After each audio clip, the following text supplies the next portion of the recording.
అందరికీ శనార్థులు మంచిగున్నారులా. నేను వచ్చేసిన ఇయాల సుతం ఖతర్నాక్ వార్తలు పట్టుకొచ్చిన. ఇంకెందుకు ఆశ, మొదలు పెద్ద వార్తలు చూద్దాం పారి. పిల్లలు ఏడుస్తున్నారు గురుకుల బడుల్లా, ఇంత కూడా బాధలేదు సర్కారోళ్ళ మనసులా. జగదీష్ సార్ చెప్పిండు ఉత్తమ్ సార్ ముచ్చట, సీఎం కుర్సీ కోసమే బూతులు తిడుతుండట. మంత్రినీల సర్కారు దవాఖానకు వచ్చినాయి గొడ్లు, మేం ఎక్కడికి పోవాలంటున్నారు జనాలు. కరీంనగర్ లో కలిసినాయి కమలం హస్తం, రేవంత్ సారే చెప్పిండేమో ఈ ఉపాయం. దళిత ఎమ్మెల్యేలను ఎల్లగొట్టిండ్రు పోలీసోళ్ళు, కావాలని చేసిండట కొందరు మంత్రులు. ఏదన్నా పండుగ వస్తుంది, అమ్మ పోయి ఓ డ్రెస్ కొనుక్కొస్తుంది, కానీ అది మనకి నచ్చది. మనం ఏం చేస్తాం, దాన్ని బీరువాలో దాచుకోకుండా బయట మంచం మీదనో కింద గచ్చు మీదనో పడేస్తాం. మనకు నచ్చితే బీరువాలో దాచుకుంటాం, కానీ నచ్చలే కదా అందుకే బయట వారేస్తాం. దుమ్ము పడ్డా నీళ్లు పడ్డా పట్టించుకోం, అమ్మ గద్దిరించి పెట్టినా అస్సలే ఇనం. ఇగో ఇక్కడ కూడా అదే కథ అవుతున్నది. నోటితోని నవ్వుకుంటా నొసలతోని ఎకిరించినట్టే ఉన్నది సర్కారుల కథ. గురుకుల బడులను చక్కగా చేస్తాం, కొత్తగా బిల్డింగులు కడతామని పొడుగు పొడుగు మాటలు చెప్తున్నారు, కానీ ఇప్పుడున్న గురుకులాలకు గుండు కొట్టే కథ చేస్తున్నారు. ఈ 8 నెలల ఏ గురుకులం చూసినా ఏదో ఒక పరేషాన్ అవుతున్నది. మొన్న జగిత్యాల జిల్లాల పాము కొట్టి ఓ పొలగాడు చనిపోయిండు. అంతకు మొదలు యాదాద్రి జిల్లాలో ఒక తమ్ముడు జీవిడ్చిండు. శానా బడులా పురుగుల బువ్వ పెడుతున్నారట. సూర్యాపేట కాడ పిల్లలు నడిరాత్రి నడుచుకుంటా కలెక్టర్ ఆఫీస్ కు వచ్చిండ్రు. ఇగో ఇప్పుడు పాలమాకుల కాడ అదే అయ్యింది. చదువు చక్కగా చెప్తలేరు, తిండి చక్కగా పెడతలేరు, అడుగుతే కొడుతున్నారు, కులం పేరుతోని తిడుతున్నారని పిల్లలందరూ నిన్న రోడ్డు మీదకి వచ్చి కూర్చున్నారు.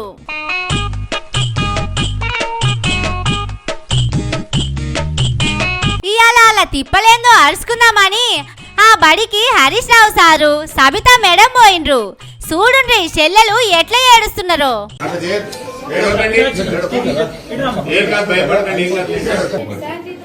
అన్నంలో పురుగులు వస్తాయా? మీరు పురుగులు వచ్చినాయని అడిగితే ఏమంటారు?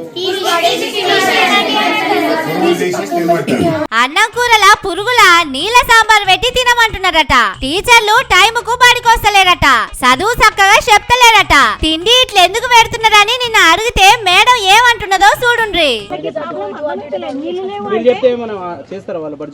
బడ్జెట్ విషయం మీ పైన అధికారులు చెప్పుకొని మీరు కదా, మీరు పిల్లలకు బడ్జెట్ విషయం చెప్పండి. వాళ్ళు టైం చేంజ్ చేయడం వల్ల బడ్జెట్ రాలేదా?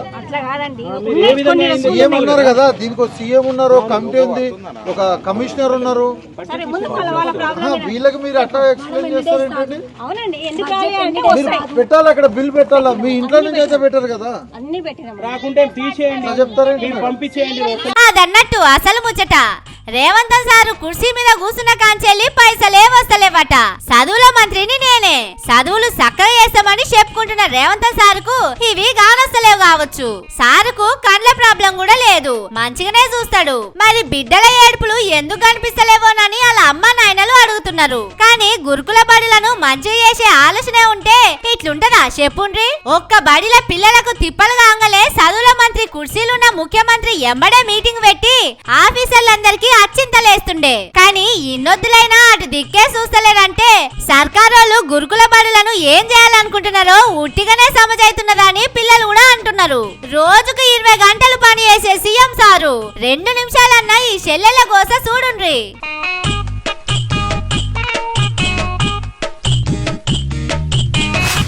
మన రాష్ట్రానికి కొత్త ముఖ్యమంత్రి వస్తున్నాడట. నిన్న రాజగోపాల్ రెడ్డి సారు చెప్పిండని మీకు వార్త సుతా చెప్పిన. కానీ ఇన్నొద్దుల సంధి ఆ సారు ఎందుకు ముఖ్యమంత్రి కాలే? రేవంత్ సార్ కంటే పెద్దోడు, రాజకీయంలో శానొద్దుల సంధి ఉన్నోడు. అయినా గానీ ఉత్తమ్ సారు ఎందుకు ముఖ్యమంత్రి కాలే? నిన్నటి సంధి ఇదే డౌట్ కొడుతున్నది. పాపం ముఖ్యమంత్రి కావాలని ఉత్తమ్ సార్ కు మస్తు ఖాయిష్ ఉన్నదట. అందుకే సారు ఏందేందో చేస్తున్నాడట, ఎట్లా పడితే అట్లా మాట్లాడుతున్నాడట. నిన్న భువనగిరి కాడ మీటింగ్ పెట్టిండు కదా, అక్కడ ఏం మాట్లాడిండో చూడుండ్రి. ఇంతకుముందు శాఖ ఎవరు? కేసీఆర్ ఇరిగేషన్ మినిస్టర్, ఆయనే ముఖ్యమంత్రి. వాళ్ళు ఇరిగేషన్ శాఖలో ఇరిగేషన్ ప్రాజెక్టుల విషయంలో అవగాహన లేకుండా వారి తెలివి తక్కువ విధానంతో అసమర్థతతో తెలంగాణ రాష్ట్రానికి తీరని లోటు తీరని అన్యాయం చేసింది. కేసీఆర్ కు నీళ్ల గురించి ప్రాజెక్టుల గురించి ఏం తెలియదని మాట్లాడుకొచ్చిండు. అట్లెందుకు మాట్లాడిండు, అంతగనం ఎందుకు తిట్టిండో చాలా మందికి సమజ్గాలే. కానీ జగదీష్ రెడ్డి సార్ చెప్తుండు చూడండి. మొత్తం రాష్ట్రం మీద పడి దోసుకొని ఒక్కొక్కడు ఒక డిపార్ట్మెంట్ని పంచుకొని చేస్తున్న దోపిడి దొంగలు మీరు కేసీఆర్ నుంచి మాట్లాడతారు. బుద్ధి ఉండాలి, మాట్లాడేటప్పుడు కొంచెం సోయి ఉండాలి. ఇక ఈ తిట్ల దండకం తీసుకోగానే నాకు కూడా వస్తుందేమో అనుకుంటే రాదు, పదవి రాదు, చీవాట్లు వస్తాయి ప్రజల నుంచి. అబ్బరా బిడ్డ, ముఖ్యమంత్రి కుర్చీ కోసమే కేసీఆర్ సార్ను తిడుతున్నాడట ఉత్తమ్ సారు. తిడితే నోరు ఖరాబ్ అవుతుంది కానీ సీఎం కుర్చీ వస్తుందా సారు? ఏందో ఏవో పోండ్రి. రైతు బంధు అడిగితే పోయిన సర్కారోళ్ళ మీదకే నూకేసిరి. పంటలు ఎండుతున్నాయంటే ఆళ్ళ తప్పే అని తిడితిరి. ఇప్పుడు ఆనకాలంలో మీ ఊర్లో పంటలు ఎండుతాంటే కూడా పోయిన సర్కారోళ్ళ మీదనే నూకేస్తే ఎట్లా సారు? జర మాట్లాడును నేర్చుకోండి. ఎట్లా పడితే అట్లా మాట్లాడు కరెక్ట్ కాదు. రేపు మీరే ముఖ్యమంత్రి అవుతారని రాజగోపాల్ రెడ్డి సార్ అంటున్నాడు. మీరేమో ఈసొంటి మాటలు మాట్లాడబడితిరి. ఈసొంటి మాటలతోనే సీఎం కుర్సీ మీకు కాకుండా పోయిందని జగదీష్ సార్ అంటున్నాడు. ఇట్లా మాట్లాడినందుకే రేవంత్ సార్ కుర్సీకి ఢిల్లీలున్నోళ్ళు ఎసరు పెడుతున్నారని బయట మాట్లాడుకుంటున్నారు. జర మీరు ఇగనన్నా పైలంగా మాట్లాడుండ్రి, లేకపోతే సీఎం కుర్సీ అటు నుంచి అటే ఖమ్మం జిల్లాకు పోయినా పోతది.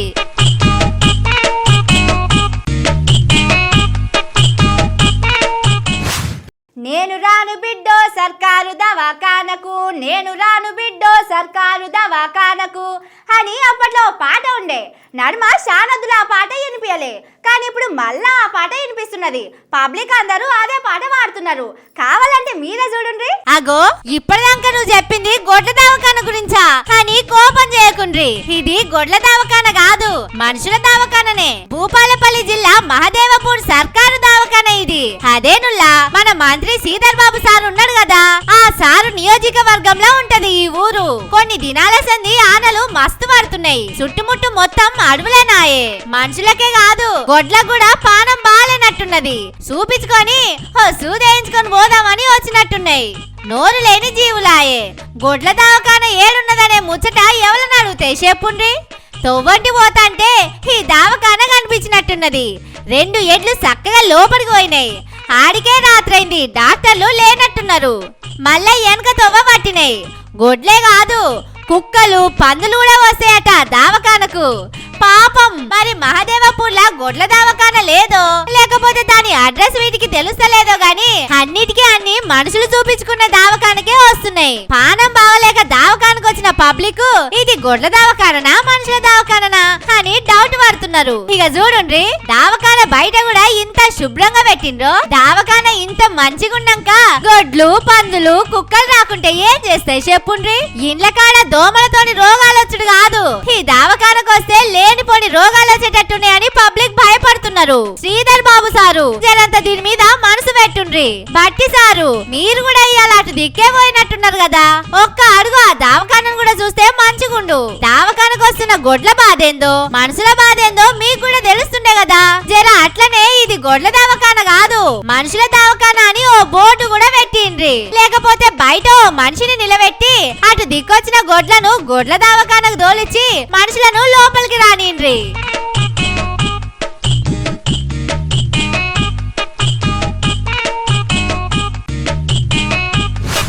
ఇప్పుడు మీకు వార్త చూపిస్తా. రాజకీయంలో ఇసోంటి మీరు ఎప్పుడు చూసిండరు. అసలు ఇట్లుంటాయని కూడా ఎన్నడూ ఆలోచన కూడా చేసిండరు.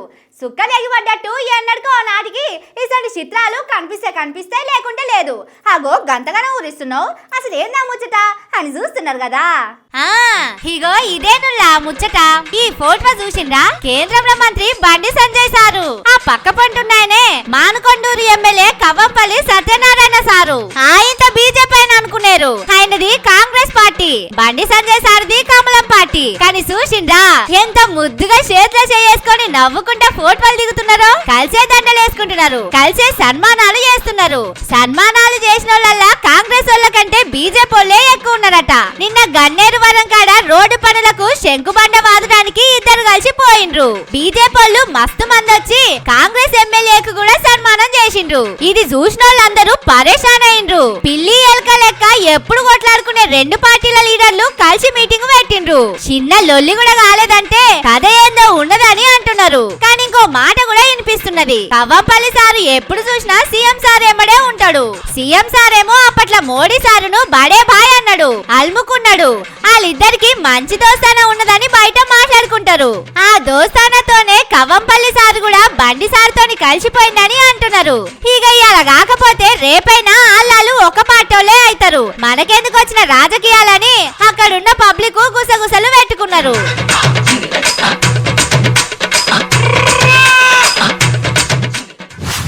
మాది కాంగ్రెస్ పార్టీ, అందరినీ మంచిగా చూసుకునే పార్టీ, పేదోళ్లను గౌరవించే పార్టీ, బీసీలను గౌరవించే పార్టీ, ఎస్సీలను ఆదుకునే పార్టీ, వాళ్ళకు అండగా ఉండే పార్టీ. దునియాలో ఏ పార్టీ చూపినంత ప్రేమ మేము చూపిస్తాం. మాది అంత మంచి పార్టీ అని చేయి పార్టీలు చెప్పుకుంటారు కదా, కానీ ఏమైందో చూడుండ్రి. ఇంటి దీపం అని ముద్రించుకుంటే మూతి మీసాలు కాలినట్టే అయిందట కాంగ్రెస్ ఎమ్మెల్యే వీరేశం సార్కు. నిన్న ఉత్తమ్ సారు, పొంగులేటి సారు, ఎమ్మెల్యేలు, ఎమ్మెల్సీలు అందరూ కలిసి భువనగిరి కాడ మీటింగ్ పెట్టిండ్రు.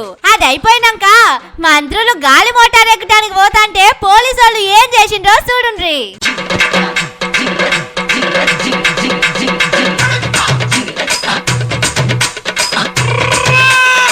రెండు మాటల ఎమ్మెల్యే అయిన వేముల వీరేశం సారును అటు దిక్కుపోనియలే. దీంతోని సారు ముఖం చిన్నగా వేసుకొని మస్తు బాధపడుకుంటా అక్కడికి వెళ్ళిపోయిండు. పక్క పంటోళ్ళు బుద్రకిచ్చేటందుకు చూసినా ఈనలే. కానీ వీరేశం సార్ ఏమన్నా చిన్న లీడరా? అప్పట్లో ఎమ్మెల్యే అయిండు, మొన్న రెండోసారి గెలిచిండు. చాలా మందికి తెలిసిన మనిషేనాయే. అప్పటిదాకా సారు స్టేజ్ మీద కూర్చున్నాడు. అయినా గాని పోలీసు వాళ్ళు ఎట్లా ఆపుతారు చెప్పుండ్రి. సారును లోపలికి రానియొద్దని ఎవరో చెప్పినట్టున్నారు. అందుకే గేట్ కానే ఆపేసిండని వీరేశం సార్ వాళ్ళ మనుషులు అంటున్నారు. అందరూ రెడ్డోళ్లే ఉన్నారు. మంత్రులు, ఎమ్మెల్యేలు అందరూ రెడ్డోళ్లే అయ్యిండ్రు. మా సారు దళితుడయ్యే వరకు కావాలనే పోలీసులతోని పక్కకు నూక ఇచ్చిండని వాళ్ళందరూ మస్తు కోపంతోనే ఉన్నారు. పార్టీ కోసం మస్తు కష్టపడి పని చేస్తున్నాడు. అసెంబ్లీలో కూడా బీఆర్ఎస్ వాళ్ళ మీదకి ఉరికిండు. అసలు మా సార్కు ఇంత అవమానం చేస్తారా అని చిన్నగా కోపం చేస్తలేరు. పోలీసు వాళ్ళు తెలవక ఆపిండ్రో ఎవరైనా చెప్తే ఆపిండ్రో గాని వీరేశం సారు కూడా మస్తు కోపంతోనే ఉన్నాడట. పాపం సారు, నాకైతే మస్తు బాధ అవుతున్నది.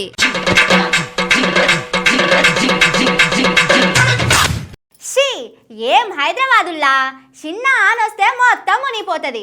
రోడ్డు మీద నిలువెత్తు నీళ్ళు అవుతాయి, రోడ్లు కాలువలు అవుతాయి. మీ తెలంగాణనే ఇట్లుంటదని కొందరు మాట్లాడుకుంటారు కదా.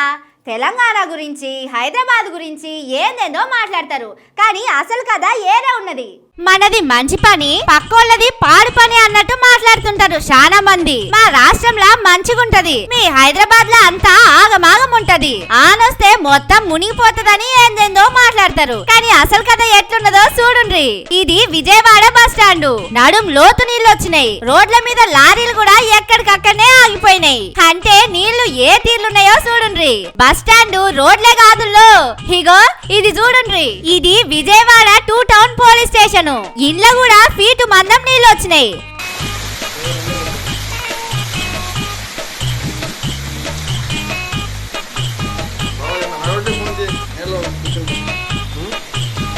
పొలంలో ఓ మడికెళ్ళి ఇంకో మడికి పోయినట్టే ఓ రూమ్ లకెళ్ళి ఇంకో రూమ్ లకు పోతున్నాయి నీళ్లు. పోలీసు వాళ్ళందరూ ఆ నీళ్ళనే కూర్చొని పని చేస్తున్నారు. ఇక విజయవాడలో గల్లీల పొంటి బయటికి వెళ్ళేటట్టే లేకుండా అయిందట. కానీ చూడుండ్రి, వాళ్ళ కండ్ల నిండా దుమ్ము పెట్టుకొని మన కంట్లున్న చిన్న నలుసు గురించి మాట్లాడతారు. ఆనలు పడితే ఏడనైనా రోడ్ల మీదకి నీళ్లు వస్తాయి. చెరువులు, కుంటలలో కట్టిన ఇండ్లు మునుగుతాయి. కానీ కావలసుకొని బద్నాం చేద్దామని చూస్తే ఇగో ఇట్లనే అయితది. బాగా వాన పడితే ఎవరికైనా తిప్పలే అయితది. జాగ్రత్తగా ఉండాలి గాని హైదరాబాద్ మంచిగుండది. మూతికి పౌడర్ రాసుకోదని గాలి ముచ్చట్లు మాట్లాడొద్దు.